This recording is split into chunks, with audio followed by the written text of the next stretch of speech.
పార్టీకి రాజీనామా చేస్తున్నాం. కొన్నాళ్ళ పాటు దీనిగా ఉండి వ్యక్తిగత పనులు చేద్దాం. నేను ఎవరిని విమర్శించదలుచుకోలేదు. మరి ఈరోజు మీ అందరి దగ్గరికి రావటానికి ఎలక్షన్స్ తర్వాత ప్రధానమైన కారణం ఏంటంటే మీరందరూ చూస్తున్నారు, రాష్ట్రంలో అంతకుముందు 5 సంవత్సరాలు జరుగుతున్న పరిస్థితులు, దాని రిజల్ట్, దాని ఫలితం, అలాగే రిజల్ట్ అయిన తర్వాత కూడా జరుగుతున్న పరిణామాలు అన్నీ కూడా మనం గమనిస్తున్నాం. నా వరకు నేను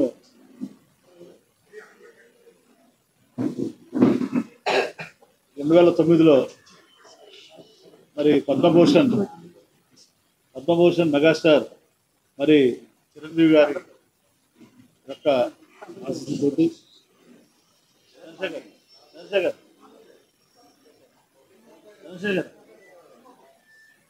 మరి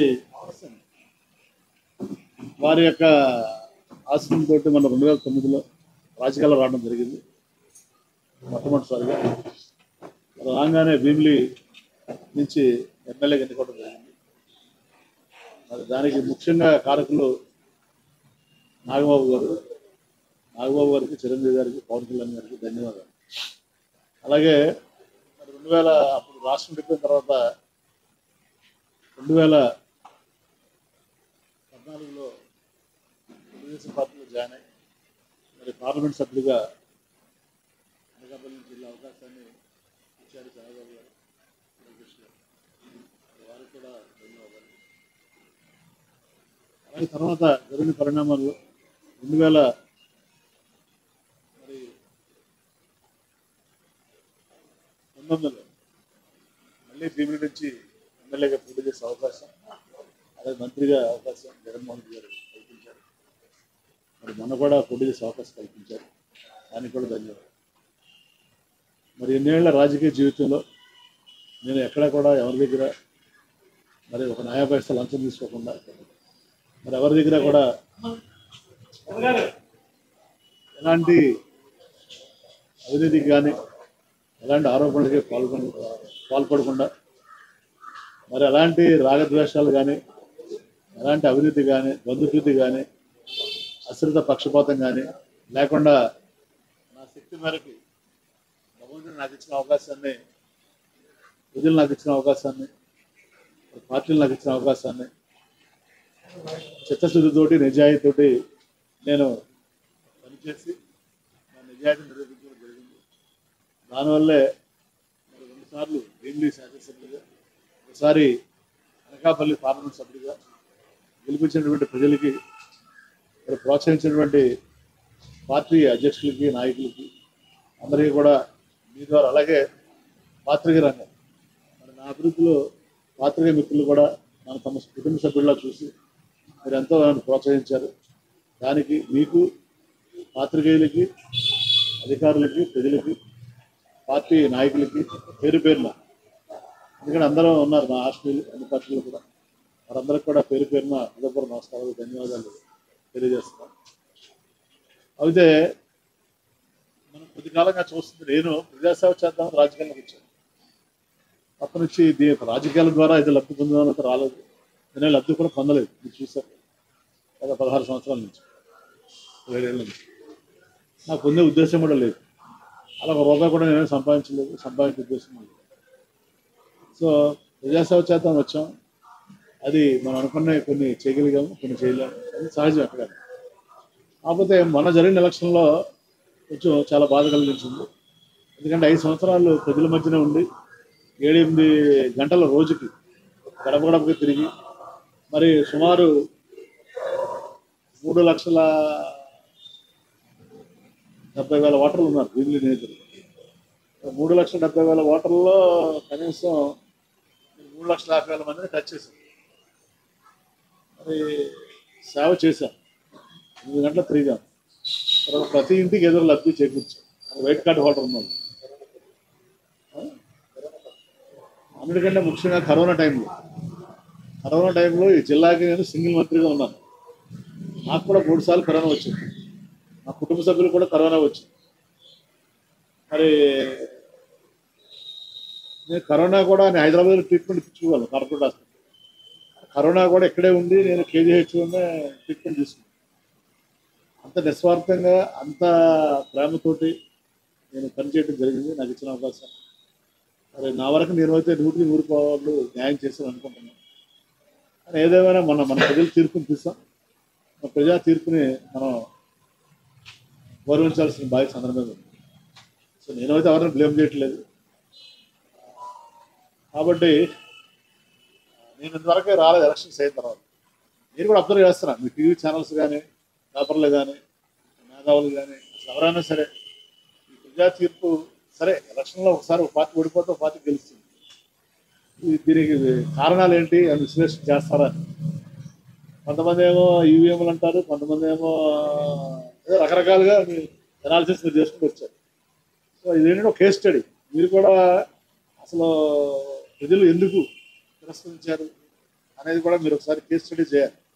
ఏది జర్నలిజంలో శ్రీనివాస్ గారు 5 ఏళ్ళ నుంచి ఉన్నారు శ్రీనివాస్. మరి రాజధాని పెడతామన్నా అన్ని పథకాలు ఇచ్చినా మరి ఎలాంటి అవినీతి లేకుండా పరిపాలించినా ఎందుకు ప్రజలు తప్పనిసరిగా మరి నా వరకు అయితే నాకేమీ అర్థం కాలేదు ఎందుకు అలా జరిగింది. మరి నేను అనుకుంటూ ఇక్కడ స్థానికంగా ఉన్నటువంటి అభ్యర్థులను చూసి వాళ్ళు ఓట్లేదు ప్రజలు, బయట ఉన్న వాళ్ళని చూసి వాళ్ళు నిర్ణయం తీసుకుండొచ్చు అని నేను భావిస్తున్నాను. మా వరకే నేను మా పార్టీ కార్యకర్తలు కానీ తెలుగుదేశం కానీ జనసేన ఏ పార్టీ కార్యకర్తలు కానీ నాయకులు కానీ ఇబ్బంది పట్టలేదు. ఎవరికి కూడా ఎలాంటి భూకబ్జాలను ప్రోత్సహించలేదు, ఎవరికి ఎలాంటి అన్యాయం చేయలేదు. బ్రదర్ వాళ్ళు విమర్శిస్తే సమాధానం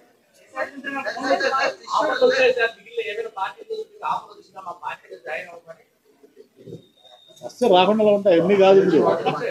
నేనే అది కాదయ్యా, నేనే కొన్నాళ్ళు పాటు దూరం ఉందా అనుకుంటున్నాను. చెప్తాను కదా నీకు అదే.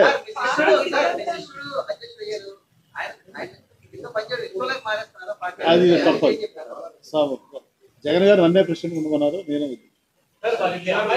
బ్రదర్. నేను చిన్న చిన్న కారణాలతోటి నేను నిర్ణయాలు తీసుకునే వ్యక్తిని కాదు. అంతా నాకు నేను అలా మారాలంటే మినిస్టర్ 2.5 years అవగానే మార్చుకున్నాను.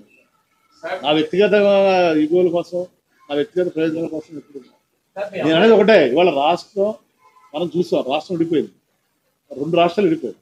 విడిపోయిన తర్వాత మన రాష్ట్రం ఎలా ఉంది, ఆంధ్రప్రదేశ్ రాష్ట్రం, పక్క రాష్ట్రం తెలంగాణ వాళ్ళు అలా బుల్లెట్లో దూసిపోతారు, మనం ఇలా ఉన్నాం.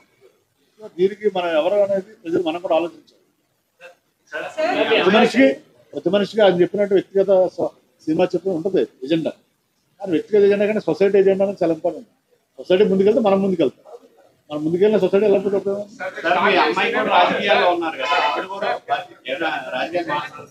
తన అంటే బేబీతో ఉంది చాయిస్. last 5 years నుంచి difference ఉందా ఈ 6 months లో ఎక్కువైందా? 6 months లో ఎక్కువైంది. Any major difference that you wanted to resign from the party or you have been disappointed from the beginning, sir? Actually, madam, shall I speak in English? ప్రజలు ఇక్కడ సిద్ధాంతాల గురించి కాదు, ప్రజలు ఏం ఆదరిస్తున్నారంటే ప్రజలు ఒక నమ్మకం విశ్వాసంతో ఒక నాయకత్వాన్ని ఎన్నుకుంటారు.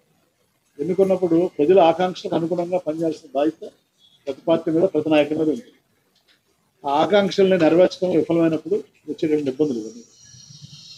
సో జనరల్గా ఏంటంటే ప్రతి నాయకుడు కూడా ఎలక్ట్ అయ్యే ముందు ఎమ్మెల్యేగా కానీ సీఎం ముఖ్యమంత్రిగా కానీ ప్రజలు యాస్పిరేషన్స్ అనుగుణంగా పనిచేస్తామని చెప్తారు, పనిచేస్తామని నమ్మిస్తారు. ఒకసారి ఆ సీట్లో కూర్చున్న తర్వాత ప్రజల ఆకాంక్షల్ని అనుగుణంగా మర్చిపోయి వాళ్ళ ఆకాంక్షలకు అనుగుణంగా పనిచేయడం మొదలుపెట్టారు. సో దానివల్ల ఈ గ్యాప్ వస్తుంది, దానివల్ల ఈ ఫలితాల తారుమారవడం జరుగుతుంది. సో వచ్చిన తర్వాత అయినా కనీసం ఫలితాలు వచ్చిన తర్వాత అయినా కూడా మనం ఒక విశ్లేషణాత్మకమైనటువంటి విమర్శనాత్మకమైనటువంటి ఒక ఆలోచన, ఒక బ్రెయిన్ స్టోర్మింగ్ చేసుకుని ముందుకెళ్తారు ఏ రాజకీయ పార్టీ అయినా, ఏ రాజకీయ. అది జరగలేదు కాబట్టి నేను నిర్ణయం తీసుకున్నాను. I hope understand.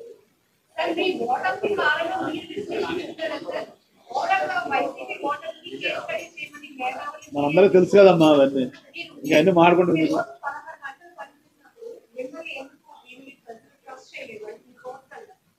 అది నా గురించి కాదు, ఓవరాల్ స్టేట్ చూసాను, 175 నియోజకవర్గాలు చూసాను.